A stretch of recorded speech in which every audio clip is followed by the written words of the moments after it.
வணக்கம் welcome to Thiyonila pradeep kitchen. இன்னைக்கு நம்ம பார்க்க போற ரெசிபி பருப்பு வடை. இந்த பருப்பு வடை செய்யிறதுக்கு தேவையான பொருட்கள்லாம் என்னன்னு பார்க்கலாம். இந்த பருப்பு வடை செய்யிறதுக்கு 1 கப் அளவு கடலை பருப்பையும் 1 கப் அளவு துவரம் பருப்பையும் நல்லா தண்ணியில கழுவிட்டு ஒரு 2 மணி நேரம் ஊற வச்சிருக்கேன். நீங்க வேணும்னா வெறும் கடலை பருப்பு மட்டுமே பயன்படுத்தியும் இந்த ரெசிபியை நீங்க செய்யலாம். இப்போ இந்த பருப்பு வடைக்கு மிக்ஸி ஜார்ல ஒரு 3 பச்சை மிளகாய், ஒரு 3 இன்ச் அளவு இஞ்சி, ஒரு 5 பல்லு பூண்டு இதெல்லாம் சேர்த்துக்கலாம்.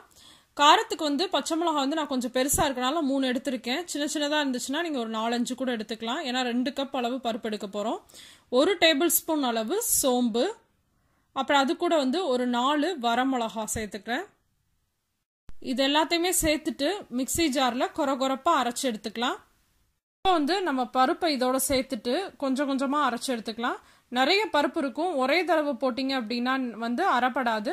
அதனால வந்து மிக்ஸி ஜார்ல ஒரு பாதிக்கும் கீழே இருக்க மாதிரி அளவு மட்டும் பருப்பை ஒவ்வொரு டைமும் சேர்த்து அரைச்சு தனியாக எடுத்து வச்சுக்கோங்க.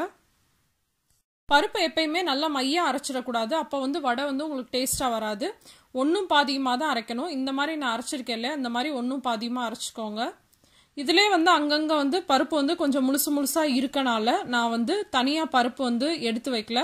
அப்படி நீங்கள் வந்து நல்லா கொரகொரன்னு அரைச்சிட்டிங்க அப்படின்னா கடைசியாக பருப்பு அரைக்கிறதுக்கு முன்னாடி 1 டேபிள் ஸ்பூன் அளவு முழுசான பருப்பை தனியாக எடுத்து வச்சுக்கோங்க. ஏன்னா அங்கங்கே பருப்பு வடையில் பருப்பெல்லாம் முழுசாக இருந்துச்சு அப்படின்னா டேஸ்ட் வந்து ரொம்ப நல்லாயிருக்கும். இப்போ எல்லா பருப்பையுமே நல்லா அரைச்சி எடுத்துட்டேன். அரைச்சி எடுத்ததுக்கு அப்புறமா அதில் தேவையான அளவு உப்பு சேர்த்துக்கோங்க. கல்லுப்பு சேர்க்குறீங்க அப்படின்னா நீங்கள் அரைக்கிறப்பவே சேர்த்து அரைச்சிக்கோங்க.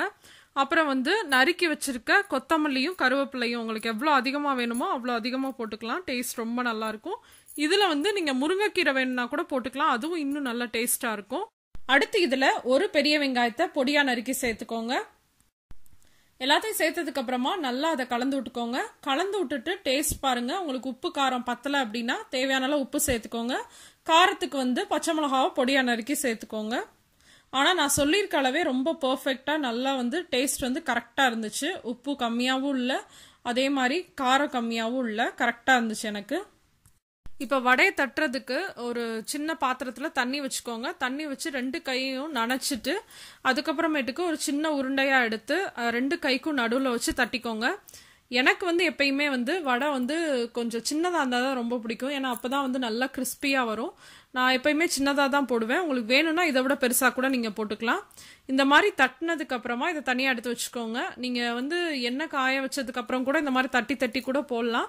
அப்படி இல்லைன்னா இந்த மாதிரி தட்டில் மொத்தமாக தட்டி வச்சுட்டு நீங்கள் ஒவ்வொன்றா எடுத்து கூட போட்டுக்கலாம். இந்த மாதிரி நான் வடையெல்லாம் தட்டி வச்சுட்டேன். இப்போ வந்து ஸ்டவ் மேலே ஒரு கடாயில் வந்து எண்ணெய் காய வச்சிருக்கேன். இப்போ எண்ணெய் வந்து காஞ்சிச்சான்னு செக் பண்ணுறதுக்கு ஒரு சின்ன துண்டு மாவு வந்து அதில் விட்டு பார்க்குறேன். உடனே வந்து மேலே வருது. இப்போ தான் வடை போடுறதுக்கு கரெக்டான அளவு பதத்தில் இருக்குது. இப்போ ஒவ்வொரு வடையாக எடுத்து நம்ம எண்ணெயில் பொரிச்சு எடுத்துடலாம். நல்லா வந்து வடை வந்து பொன்னிறம் ஆற வரைக்கும் நல்லா பொரிச்சு எடுத்துக்கோங்க. உள்ளேலாம் அப்போ தான் நல்லா வேகும். பார்த்தீங்களா, நல்லா பொன்னிறமாக வடை சூப்பராக ரெடி ஆயிடுச்சு. இந்த பருப்பு வடை ரெசிபியை கண்டிப்பாக உங்கள் வீட்டில் ட்ரை பண்ணி பார்த்துட்டு எப்படி இருந்துச்சு அப்படின்ற உங்கள் கமெண்ட்ஸையும் ஃபீட்பேக்ஸையும் எனக்கு சொல்லுங்கள். இந்த ரெசிபி உங்களுக்கு பிடிச்சிருந்துச்சுன்னா லைக் பட்டனை ப்ரெஸ் பண்ணுங்கள். இன்னொரு இன்ட்ரெஸ்டிங்கான ரெசிபியோட உங்கள் எல்லாரையும் சந்திக்கிறேன். அதுவரை உங்களிடமிருந்து விடைபெறுவது உங்கள் Thiyonila pradeep. தேங்க்யூ.